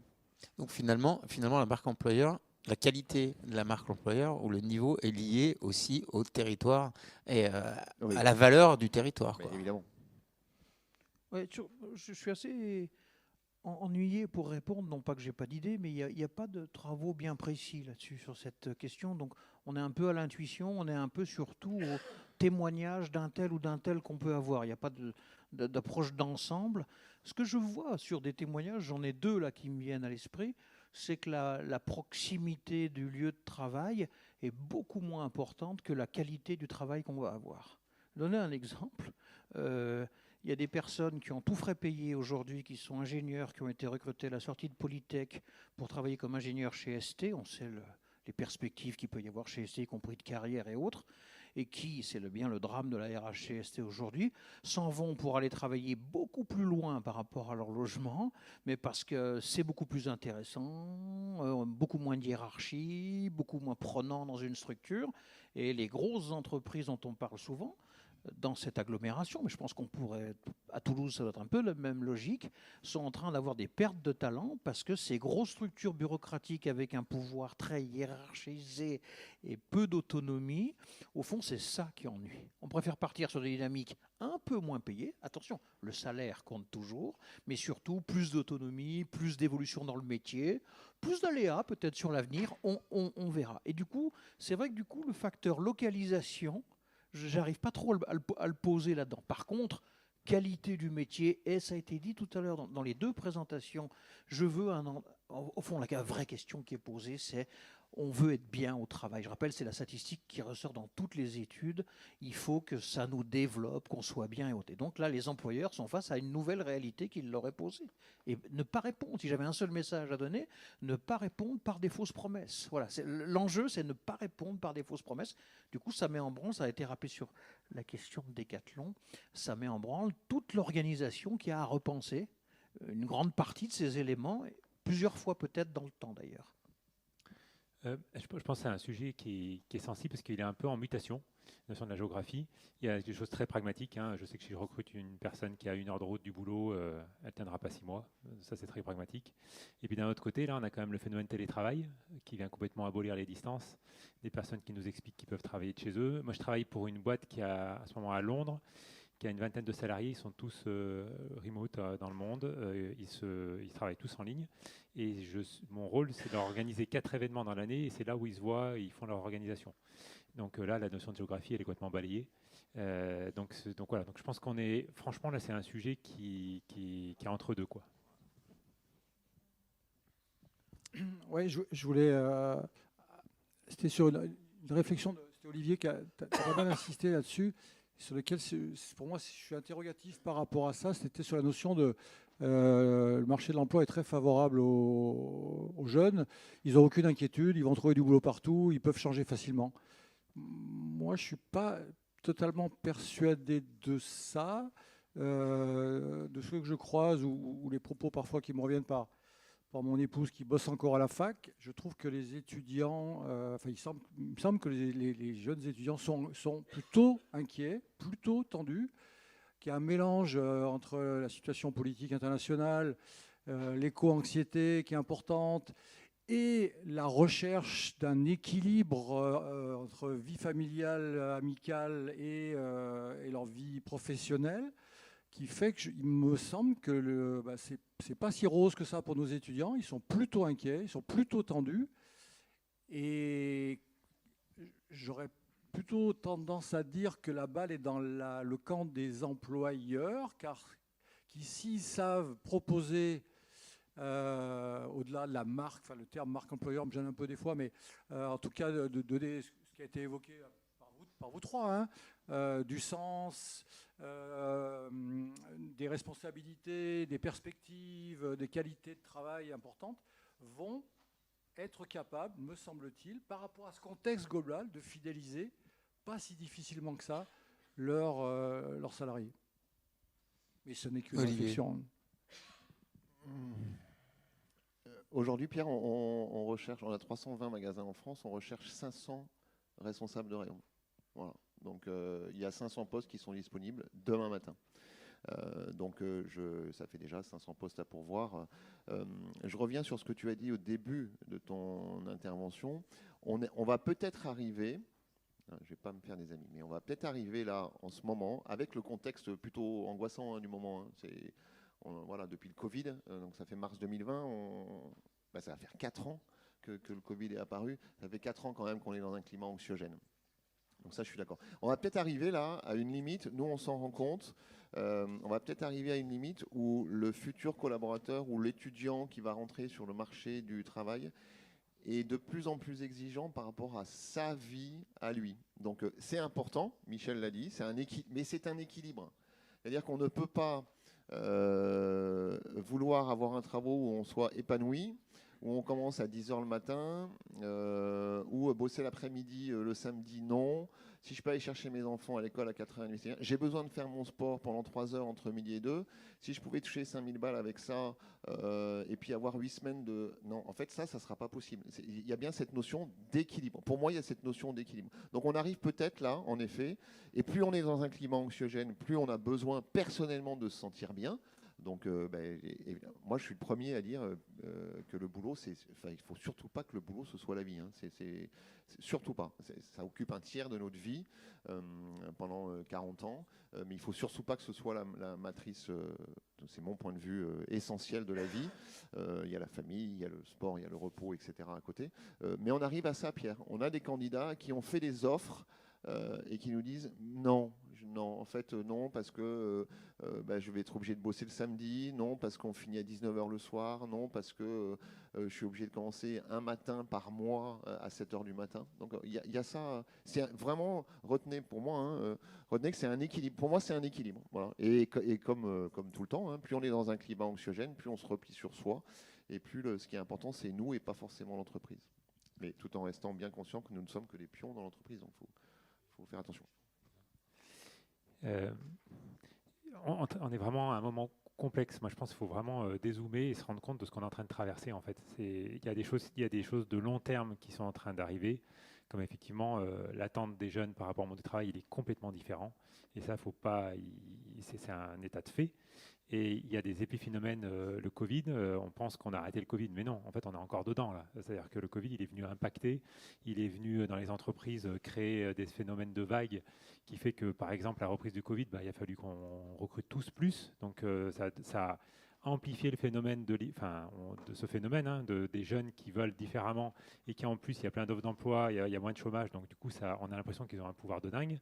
Moi je pense que c'est un épiphénomène, mais par contre ça va rester, c'est-à-dire que leurs besoins de faire différemment. Et c'est compliqué parce que la rencontre entre l'entreprise et les jeunes, elle est complexe. Moi, à mon petit niveau, hein, là, je ne vais pas faire de la globalisation. Moi, je vois des personnes qui viennent et qui se mettent en position haute. C'est-à-dire, de toute façon, l'entreprise, si elle va me bouffer, donc autant que moi, je sois au-dessus d'elle. Donc, je viens, je prends ce que j'ai à prendre, 1 an, 2 ans, 3 ans. Et voilà, donc moi, j'ai beaucoup de jeunes qui viennent. Et déjà, d'entrée de jeu, c'est je passe pour prendre et je m'en vais. Comme ça, je suis sûr de ne pas me faire avoir. Donc ça, c'est un phénomène qui est réel et que je vis au quotidien. Alors nous, après, on essaye... j'ai une collaboratrice il y a 4-5 ans. En plus, elle a été hyper claire. Au bout d'1 mois, elle rentre dans mon bureau. C'était les équipes qui l'avaient recrutée. Elle me dit, c'est toi le patron Elle dit, je te préviens, hein, dans 1 an, je ne suis plus là. Ok, au revoir. Et 2 ans après, elle revient. Et puis elle me dit, tu sais, je t'avais dit que j'allais partir. Bon, en fait, on est bien ici, hein. Donc je suis resté un peu plus longtemps, mais je vais vraiment partir. Et 4 mois après, elle est partie. Voilà. Donc ils viennent avec la volonté de partir. Donc on a beau avoir une marque employeur géniale, voilà. Donc c'est ça, il y a les courants de fond. Franchement, moi je trouve que ça se percute de partout. Et c'est pour ça, s'il y a des modèles, je suis curieux de les prendre, mais à mon avis, c'est un peu un joyeux bordel. Michel. Oui, alors moi je repartirai de ce qu'a dit mon cher Pierre, une fois encore, une très bonne question. Non, je repartirai de ce qu'a dit Olivier tout à l'heure. Moi, je suis d'abord, en tant que parent, puis en tant qu'enseignant, assez fasciné, mais j'aime bien la position de la génération Z. Je trouve qu'elle est un peu plus juste sur beaucoup de choses, et c'est l'effet Covid. Il y a un effet de macération dans la société qui fait que le travail a toujours de la place, c'est important, mais c'est pas pareil. Et nous, il faut qu'on entende, mais c'est bien. C'est pas l'universitaire qui parle, là, c'est le parent, l'enseignant. Je les trouve bien, comme ça. Après, il y a une équation impossible qui est en train d'arriver et que les études commencent à montrer. C'est-à-dire qu'ils ont des exigences très fortes par rapport au travail, mais souvent les employeurs disent trop fortes, hein, ils se surestiment, ils se voient un peu trop grands, un peu trop faciles. Voilà. Certains étudiants sont un peu sur cette position, d'ailleurs, peut-être, se voient un peu trop... ouais, Trop beau. Ça arrive, trop beau. Tu m'as dit toujours trop beau, c'est ça, trop beau, trop grand. Voilà. Donc j'ai des exigences fortes, je me vois trop beau. Et par ailleurs, pour trouver un boulot, il va quand même falloir... c'est plutôt favorable, alors pas pour toutes les qualifications, il faut... mais le marché est plutôt favorable, mais il faudra accepter de renoncer à quelques aspects forts de ce qu'on croyait. La mobilité, le temps qu'on va devoir consacrer au travail. C'est-à-dire qu'on est dans... le marché est favorable, on a des attentes très fortes, trop fortes, on se voit trop beau, et il va falloir accepter un compromis, une résignation. Un exemple que je peux prendre facilement. Aujourd'hui, quelqu'un qui sort d'un master de RH, il y a du boulot sur ce qu'il veut en termes de spécialité. Par contre, s'il le veut à Saint-Égrève, ça ne marchera pas. Hein. Voilà. Ça ne marchera pas. Et s'il le veut tout de suite pile poil avec une fiche de poste qui est exactement ce qu'on a vu ensemble, ça ne marchera vraisemblablement pas non plus. Par contre, s'il commence à ouvrir la loupe et qu'on dirait Rhône-Alpes, et puis qu'il se donne 3 ans pour être vraiment dans le type de spécialisation qui l'intéresse, là le marché est complètement ouvert. Voilà. Et je pense que c'est un peu cet ajustement. Un marché, Pierre, est toujours un ajustement de court moyen terme. Il faut accepter cet ajustement. C'est un peu comme ça que je vois l'affaire. Mais tu as raison. Ah oui, j'ai oublié un peu. L'après-midi déjà. Puis on est fatigué, Nico nous fatigue. Non, en même temps, c'est là où est le paradoxe. Pardon, j'ai un peu oublié un truc en anxiété maximale. Les études montrent que cette génération a des fortes anxiétés, de très fortes attentes et pas toujours la bonne vision des compromis qu'il faudra faire. Pour faire une équation avec ça, ça devient parfois un tout petit peu compliqué, mais ça peut marcher. Après, enthousiasme au travail fait que le niveau d'anxiété, les études le montrent, ben c'est une évidence que je suis en train de dire, le niveau d'anxiété générale, éco-anxiété et autres, descend. Mais ceci dit, tu as raison. Enfin, nous, employeurs, il faut qu'on prenne ça en compte. Je ne pensais pas que c'était... Ça semble être fort de ce que dit Olivia. Moi, je ne pensais pas que la génération d'étudiants était stressée. Je ne pensais pas à ce point-là. Alors, j'ai 2 exemples à la maison qui font que ça va à peu près. Ils ne sont pas stressés pour l'avenir, mais je ne pensais pas que c'était le cas. Donc nous, employeurs, on doit entendre ça et on doit encore plus rassurer du coup. On doit encore plus rassurer. Mais être clair aussi. Hein. On revient à la vérité. Hein. On ne rentre pas dans nos entreprises pour bosser 25-26 heures par semaine, pour prendre 5 000 euros. Ça n'existe pas et ça n'existera jamais. Par contre, on peut se donner les moyens de beaucoup bosser pour être payé un jour à ces salaires-là et faire ce nombre d'heures-là. Ça existe, ce qui n'était pas notre cas.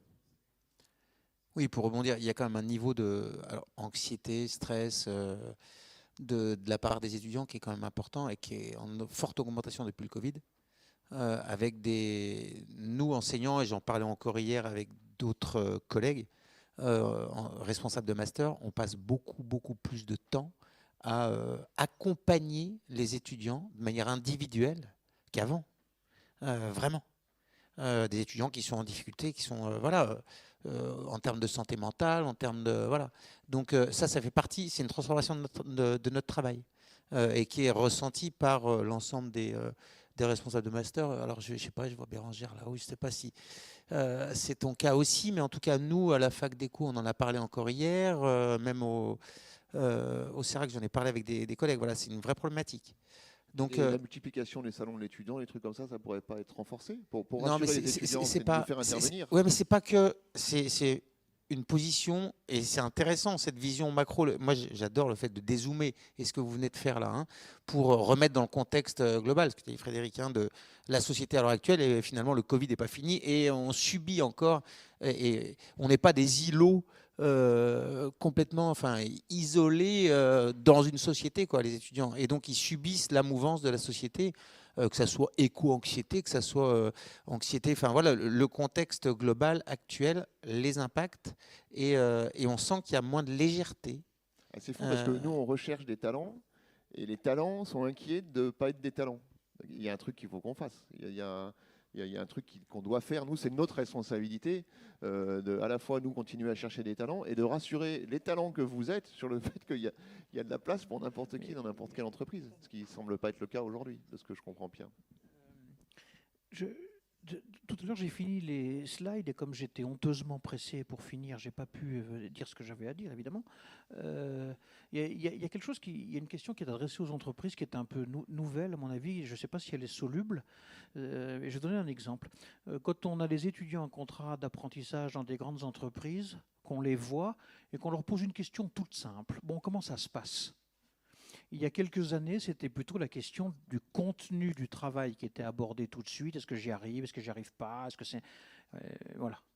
C'est-à-dire, on était sur le travail, l'exécution du travail. Aujourd'hui, ce qui sort tout de suite, c'est est-ce que le lien social est bon ou pas bon ? Voilà. Et ça, moi, je fais le test à chaque fois. Hein. Au fond du bureau, on pose la question comme ça. Bon, comment ça se passe ? Et puis, on est sleeping partner, on attend de voir ce qui se dit. Et c'est toujours le lien social. Et alors, quand le lien social, ça marche fort, d'un seul coup, on a l'impression que tout le reste peut venir et que ça fonctionne bien. Alors après, on vient sur les questions du travail, l'exécution, la mission, ce qui s'y fait. C'est la discussion qu'on a eue hier tous ensemble. Il y a cette anxiété. L'anxiété, elle n'est pas sur est-ce que je vais réaliser bien mon travail, c'est est-ce que je vais retrouver du lien, de l'harmonie, est-ce que je vais m'épanouir dans le travail, qui est devenu extrêmement puissant. Alors, ce sont des constats empiriques qu'on fait entre nous, Et hier soir, il y a un papier dans une revue de RH en ligne qui est sorti, qui était aussi on cherche de l'épanouissement. Motif 1, on cherche de l'épanouissement, un lien social. Voilà. Et avec un vrai problème, je ne pense pas que l'entreprise puisse être la famille et les amis. Hein. Là, on a une sorte de point où comment on va plus loin. L'entreprise ne pourra jamais être la famille, me semble-t-il, hein, et les amis. Ou alors on est dans un tout autre monde, on est passé à autre chose. Quoi. J'avais juste envie de faire une remarque. Si les étudiants sont stressés et anxieux, c'est qu'ils sont intelligents. Parce que franchement, c'est normal de l'être. Tout se transforme, géopolitique, IA, éco-anxiété. On nous dit que 60% des métiers vont être transformés dans 10 ans. On nous dit qu'à partir de 2030, on a un point de bascule avec un effondrement. Non mais sérieux, il y a de quoi être anxieux, quoi. Donc c'est juste des gens qui ouvrent leurs oreilles et quelque part, ils viennent dans l'entreprise et ils nous posent la question entre les lignes, mais vous, quelle solution vous apportez, quoi. Et nous, on n'est pas beaucoup plus fort qu'eux, on essaye d'apporter des choses, quoi. Ouais. Je voulais... Rapidement, Pierre, il y a une question rapidement, Internet que vous compreniez aussi. Je l'ai présenté sous forme de question précédemment. Là, le fond de ma pensée, Olivier, par rapport à ce que tu dis, je veux dire, les étudiants sont très... Les enquêtes du centre de santé montrent depuis des années, alors ils en font moins depuis quelques temps, parce que les étudiants sont en difficulté psychologique très tôt, dès leur entrée à la fac, etc. Et c'est extrêmement important. Les cours proposés par le service des sports de gestion du stress, de sport santé, etc., montrent d'extrêmes fragilités, des situations. Et je ne suis pas en train de parler d'étudiants qui se sont trompés de voie ou qui sont en échec. Ils peuvent être à 16 de moyenne et être dans une détresse psychologique terrible. Il faut avoir conscience de ces éléments-là. Je suis persuadé de ça. Et par rapport à notre sujet de départ, je suis persuadé que les boîtes ont vraiment une carte à jouer avec leur marque employeur, montrant l'intérêt que les étudiants vont pouvoir trouver chez eux. Je dirais, moi, une sécurité, parce qu'ils vont y trouver des vrais projets professionnels, un accueil. On a parlé ce matin là, de l'accueil au sein de la société. Je ne sais plus qui c'est. Ton micro. Non, c'est pour le micro. Mon micro est trop loin. De l'accueil au sein du lien social qui se crée. Je crois que là, les marques, les employeurs ont une carte à jouer, à mon avis, de grande qualité, leur permettant de recruter des gens de grande qualité, éventuellement sur des périodes plus longues que ce qu'elles n'étaient il y a encore 5 ans. Ce que tu évoques, Fred, je suis d'accord avec toi sur la mobilité. Moi, je pense que les choses, par rapport à la situation globale, sont en train de bouger aussi par rapport à ça. C'était l'aspect socialisation abordé par Emmanuel Laborde de Châtillon. J'ai juste envie d'être un peu challengeant. C'est important que les boîtes bougent. Nous, par exemple, on bouge et j'ai l'impression qu'on répond en partie à ce que tu dis. C'est important que l'école bouge. Parce que si nous on bouge et que tout le système avant il bouge pas, ça ne matche pas non plus. Donc s'il y a de l'anxiété déjà dès l'école, c'est peut-être aussi parce que l'école aujourd'hui justement elle apporte pas le sens qu'il faut.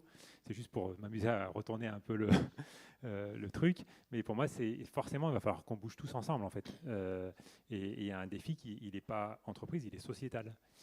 Et ces modèles qu'on dit soit libérés, soit sans hiérarchie, il va falloir qu'ils infusent un peu de partout. On ne peut pas se dire demain on est des entreprises par exemple qui ont un autre modèle social et puis l'école qui n'a pas bougé depuis 100 ans. Donc oui, et c'est ça aussi, c'est toutes ces choses qui commencent à frotter. Hein.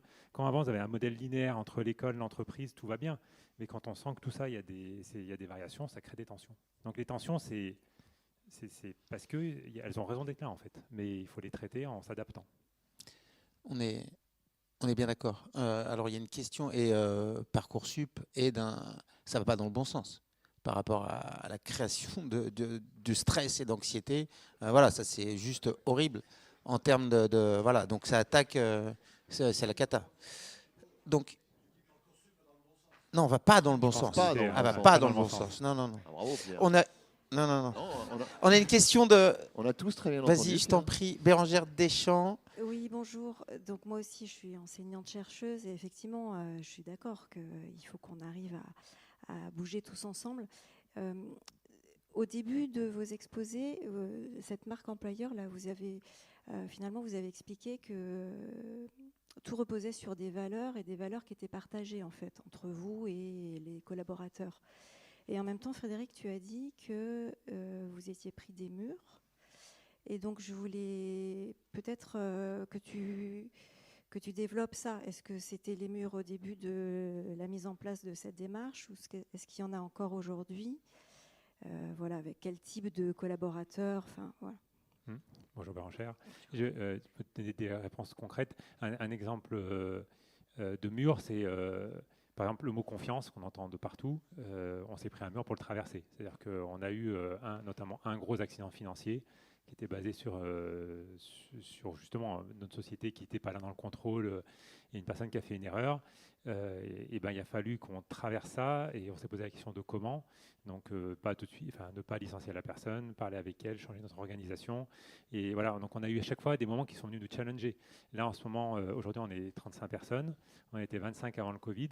Notre société qui marche globalement bien humainement, elle s'est effondrée. C'est-à-dire qu'il y a un an, on était l'ombre de nous-mêmes. Parce qu'il nous manquait des lieux de dialogue qu'on avait mal régulés entre. Donc, on a dû recréer des systèmes et des réunions. Donc, ce que je veux dire, c'est que on se prend forcément des murs. En plus, on n'a pas un modèle préétabli, donc on marche et on fait en faisant. Donc oui, c'était juste pour expliquer que il y a l'holacratie, on en avait parlé ce matin, qui est censé poser un modèle, mais qui, après on aime ou on n'aime pas. Mais c'est forcément des milieux où l'échec vient dans le modèle organisationnel. C'est ça que je voulais insérer. Et c'est ce qui énerve aussi beaucoup de personnes souvent qui me disent c'est bien ton truc, je voudrais le faire. Mais non, ils ne veulent pas passer de temps, ils ne veulent pas avoir des erreurs, donc il ne faut pas y aller, quoi.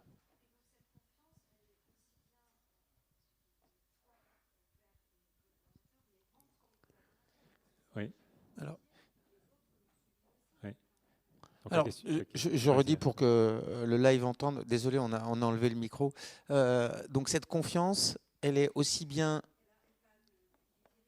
du dirigeant vers le collaborateur et entre tous les collaborateurs aussi en horizontal.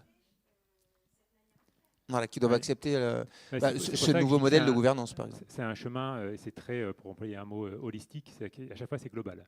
C'est-à-dire que justement, il n'y a plus ça en fait. Donc c'est forcément dans tous les sens du terme. Et j'ai même tendance à dire, après, même avec soi-même, quelle confiance on a par rapport à soi-même. Et justement, et c'est là que je fais lien aussi avec l'école, dans quel état arrivent les collaborateurs dans leur confiance par rapport à eux-mêmes. Et donc oui, il y a beaucoup d'éléments à traiter. Et c'est pour ça que nous, on n'a pas du tout derrière la prétention de dire qu'on maîtrise, on est juste en train d'essayer de le traiter et qu'il y a un chemin et qu'on arrive à peu près à trouver des solutions. Voilà. Mais effectivement, il y aura d'autres murs, moi j'en suis certain. On va prendre deux autres questions. Une question, allez-y, puis après on aura une question Internet. Bonjour Laetitia, au départ, Société Géoprocess. Je voulais juste compléter nos échanges parce que c'est très juste, mais il me manque à mon sens une petite précision quand on parle de lien. En effet, le lien est important, mais en fait, ce qui est encore plus important, c'est la qualité du lien. Et là où je rejoins ce que disait en particulier Frédéric, qui touche du doigt, mais je suis complètement alignée avec ça, c'est que ce soit au sein de la famille ou à l'école, on ne nous apprend pas à dire, à comment dire, on ne nous apprend pas à se connaître, en tout cas pas toujours et assez peu. En tout cas, c'est l'expérience que moi j'en fais dans la transformation de l'entreprise dans laquelle je travaille. On a été confronté à ça où le fait de vouloir transformer l'entreprise est aller chercher les personnes dans ce qu'elles étaient, dans leurs croyances, dans leurs valeurs, et elles ne se connaissaient pas toujours. Et savoir dire les choses, qu'elles soient positives ou négatives, c'est loin d'être inné. Et la qualité du lien est vraiment primordiale et on n'est pas né avec, en fait. Un immense merci, mais vraiment. On n'avait pas le temps d'en parler, mais moi j'appelle ça l'épaisseur du lien, ou même la richesse ou la complexité du lien, parce que c'est le vivant, il fonctionne comme ça, il est complexe, et c'est ce qui fait qu'il est riche. Juste que je ne résiste pas à en parler. Du coup, moi, j'ai découvert des nouvelles façons, effectivement, d'enrichir les liens et d'avoir que j'ai mis en place ou pas dans l'entreprise et que j'ai mis en place dans ma famille. Et ça a été un truc incroyable de relation avec les enfants. D'ailleurs, c'est un truc que j'ai envie de déployer ailleurs. Et c'est vrai que moi, je pense que la clé, elle est là. On a des liens qui étaient orientés performance. Et aujourd'hui, on nous demande d'avoir des liens qui sont orientés relation, richesse. Et là, en plus, c'est une joie, hein, parce qu'il ne suffit pas de faire grand-chose pour avoir ce genre de truc et qui transforme complètement tout au travail, dans la famille, dans les liens amicaux. Donc moi, je pense que là, on est à l'aune d'une révolution de liens sociétaux. Moi, j'en suis persuadé. Merci beaucoup. Oui, c'est ce que, dans le cadre de notre master, c'est quelque chose auquel on est sensible, mais on est un peu coincé entre les contenus, entre la problématique temps, quoi. On a des compétences à faire passer, mais aussi on a un savoir-faire, mais on se rend compte, et il y a beaucoup de choses qu'on fait en plus que Pierre a instauré déjà il y a quelques temps, pour créer du lien. Que ça soit dans l'incentive, dans le fait de faire des activités ensemble à côté ou de vivre des choses ensemble. Mais c'est une vraie problématique et on est bien d'accord que le système éducatif doit aussi réfléchir à ça. Nous, on est en pleine réflexion, moi personnellement, en tout cas par rapport maintenant à l'évolution du master aussi, sur l'importance finalement de ces compétences relationnelles, mais pas uniquement, de ce savoir-faire, qui n'est pas du contenu classique universitaire. Mais oui, merci. Il y avait une question Internet. Donc, on a une question de Basma Benmerakchi qui nous demande quelle différence vous faites entre marque employeur en tant que levier de fidélisation et marque employeur en tant qu'outil marketing. Intéressant. Il ne me semble pas que ce soit les mêmes. Non, mais justement, voilà. Mais oui, non, c'est intéressant. C'est intéressant surtout que je vais parler. Moi, mon exemple, je suis rentré chez Decathlon grâce à une pub. Donc, une pub qui était à l'origine faite pour vendre des produits. Et moi, je me suis juste dit en cette pub, putain, c'est quand même sympa cette boîte qui est capable de faire une pub comme ça. Donc, il me semble que c'est pas tout à fait le même public. Je vais répondre et faire un peu une réponse de Normand, c'est que la marque employeur doit avoir une partie de marketing. Et dans le marketing, on doit penser à l'image de l'entreprise. Voilà, c'est un mélange, un subtil mélange entre, de mon avis. Je vais parler comme Decathlon. Non, mais moi je serais plus raide en fait. C'est-à-dire que c'est un peu comme le Canada Dry, il y a ce qui est vrai et ce qui est faux. C'est-à-dire que la marque employeur qui ne serait que du marketing, c'est la tromperie. C'est la tromperie que j'évoquais. Et c'est catastrophique pour les générations qui viennent si elles sont trompées dans ce qu'on met en avant. L'entreprise, d'ailleurs, on l'a vu, il n'y a pas du tout intérêt en réalité à se lancer dans ce genre de choses. Donc c'est un outil, si on n'est que sur du marketing, on a raté la cible.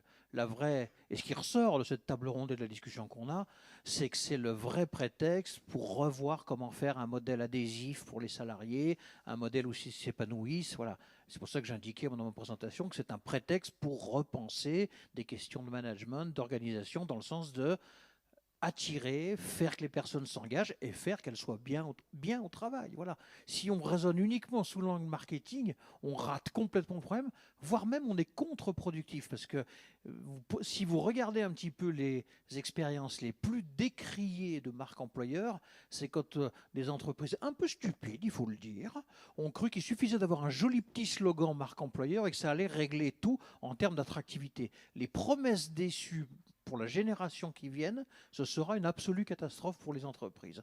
Et là, on peut donner quelques exemples retentissants qui font reculer l'entreprise et qui, en plus, donnent une image auprès des générations qui viennent de l'entreprise comme, encore une fois, on nous a dit des choses qui ne se sont pas passées. Donc, je crois qu'on peut voir la distinction comme ça. On a une dernière question de la part de Chris. Merci Nico. Un rebond, peut-être plus qu'une question de Dupont pour Grenoble-Alpes Métropole. Dans les démarches que vous nous avez détaillées, merci de ces témoignages et puis de ce cadre théorique exposé, Michel. Il y a une part de la démarche, vous l'avez rattachée au territoire, à l'attractivité du territoire, à ce qu'on trouve, aux ingrédients de satisfaction pour la vie de collaborateurs. On parlait de recrutement, c'était particulièrement vrai, je crois, ou exposé, détaillé pour le groupe Decathlon.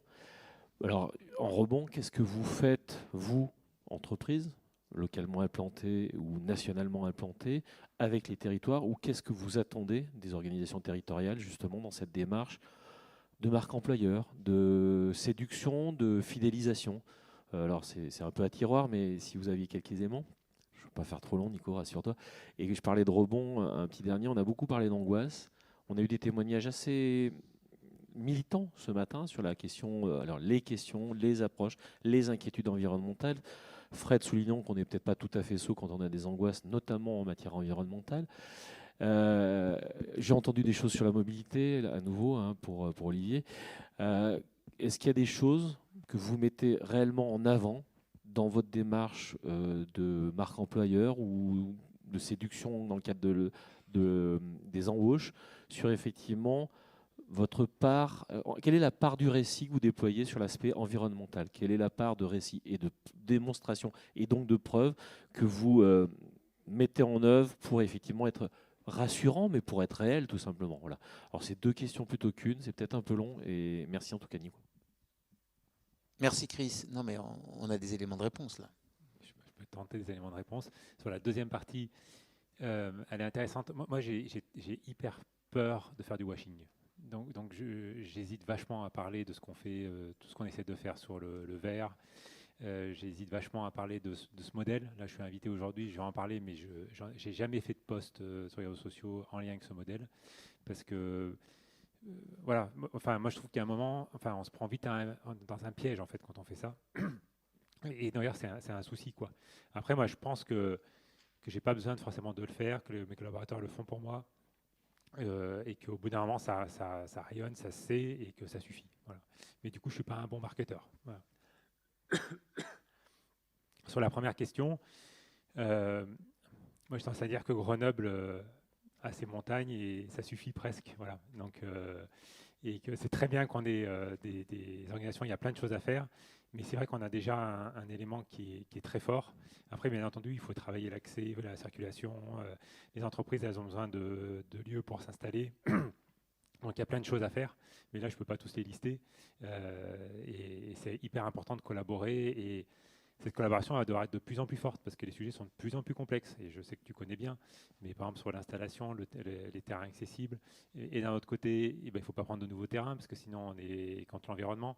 Voilà. Donc, je pense qu'il y a des équations vraiment complexes qu'il va falloir qu'on résolve ensemble. Mais aujourd'hui, il y a beaucoup de sujets. Moi, pour rebondir sur ta première suggestion, je vais te donner un exemple. Alors, ce qui m'était venu en tête quand tu as posé la question, c'est exactement ce qu'a dit Frédéric. C'est que quand il fait mauvais aujourd'hui, gris, tu lèves juste la tête et tu es heureux d'être. Enfin, normalement, tu es plutôt heureux d'être là si tu aimes la montagne. Hein. Donc, tu vois le Taillefer, tu vois le Moucherotte, tu vois le Saint-Hénard. Enfin, voilà.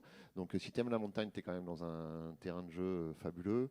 Je vais te donner un exemple. On a un collaborateur de Paris qui a été muté sur notre magasin de Mélan, enfin la Tronche, il y a 3 ans maintenant, parce qu'il n'en pouvait plus des conditions de trafic, etc. etc.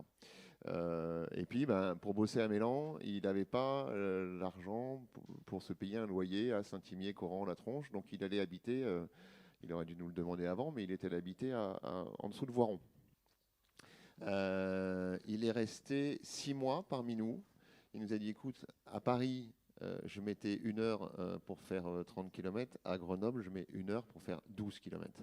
Donc, je n'en peux plus. Je suis venu pour les montagnes. Alors, les week-ends, c'est super. Mais en fait, j'ai exactement la même vie que j'avais à Paris sur mes temps de travail. Donc, il est parti faire complètement autre chose. Hein. Il a quitté le secteur dans lequel il travaillait.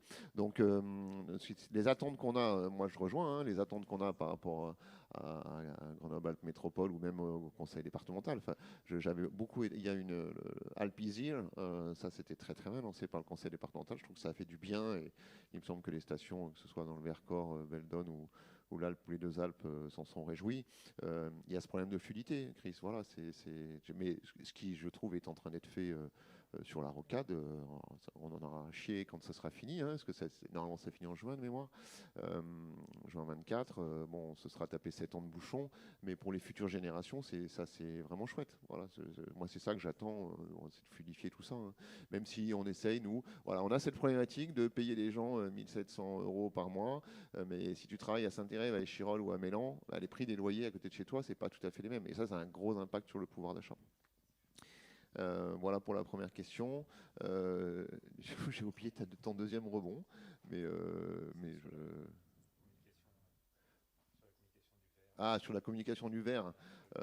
Écoute, nous on communique. Je suis un peu comme Frédéric. On fait des actions, mais ça n'apportera jamais satisfaction à ce que les gens veulent entendre. Donc nous, on laisse plutôt nos collaborateurs. Tu l'as vu dans la présentation que j'ai faite. C'est nos collaborateurs qui font leurs propres actions. Voilà, il y a l'époque où on était. Il y a une vingtaine d'années, on était 100% à venir en voiture. Aujourd'hui, il n'y a plus que 10% de nos collaborateurs qui viennent en voiture. Donc ça, c'est des actions. Eux, ils le vivent et ils l'incarnent comme ça. Et ils nous font challenger là-dessus. Pardon ? Bien sûr, le sourcing produit, la production en général, mais ça, c'est un problème de géopolitique mondiale. Tu vois ce qui se passe avec les Houthis en ce moment-là. Au sud Yémen, qui bloque les paquebots. Alors on peut dire, voilà, qu'est-ce qui se passe ? Mais en fait, c'est très bien. C'est très bien. C'est une preuve de plus qu'il faut arrêter de faire produire à 10 000 km d'ici pour gagner 3 centimes par produit, quoi. C'est très, très bien, en fait, ce qui se passe. Donc, et c'est ce que nous demandent nos collaborateurs. Donc nous, on rapatrie. On a un plan de rapatriement avec le gouvernement de notre production qui aujourd'hui est faite en Asie à hauteur de 20-25% pendant 5 ans. C'est très bien de faire les choses comme ça. Donc bon, après, il y a la réalité du marché. Mais ce qui se passe avec les outils, là, c'est une catastrophe, je vous le dis, parce qu'on va avoir des problèmes de production, d'arrivée de gamme été qui devait arriver début mars et qui vont arriver mi-mai. Donc voilà, ça va être une catastrophe. Mais dans l'absolu, c'est très bien. Voilà, on va arrêter d'être tributaire de gens qui bossent à... Ouais, ça bouge. Tout se transforme. C'est une catastrophe. Ou une super opportunité. Très bien. Merci beaucoup pour vos interventions, messieurs. Merci à toi. Donc la marque employeur, peut-être si j'essaie de résumer en une phrase. Allez, je me lance. Non, moi ce que j'ai en tout cas... Non, moi, ce que j'ai retenu, c'est quand même que c'est, oui, un levier de fidélisation, mais pas n'importe quel... qu'il faut la mettre en place. Et c'est la notion d'authenticité qui est importante. Authenticité de la promesse, authenticité de ce qu'on fait, qui va être un des leviers du succès. Et le deuxième point, c'est qu'il est aussi tributaire, pas uniquement de la marque employeur, mais du contexte global. On a parlé de territorial, géopolitique, sociétal. Voilà, donc ça s'ancre aussi dans un contexte global. Voilà. On conclut normalement pas derrière le préfet, du coup, mais bon, je finis. Moi, Pierre, je rebondis sur ce que ça me fait souci quand même, ce que tu as dit sur la santé mentale des étudiants. Je pense qu'il y a beaucoup d'employeurs, moi le premier, alors je ne parle pas à la place de Frédéric, mais je sens cette sensibilité. N'hésitez pas à nous solliciter. Nous, on est aussi là pour vous rassurer. On a des enfants qui sont étudiants, ou peut-être pas encore, mais on est aussi là pour rassurer les étudiants. C'est la parole, et c'est la madame parlait du lien, c'est la parole, la communication qui fait. Moi, s'il faut que je vienne 1 heure tous les mois parler avec des étudiants qui sont en détresse, profitez de notre expérience. Très bien. Me permets. Bon, merci. Alors, on va conclure. 2 mots pour conclure. On peut les applaudir encore une fois et remercier l'ensemble des intervenants de la journée.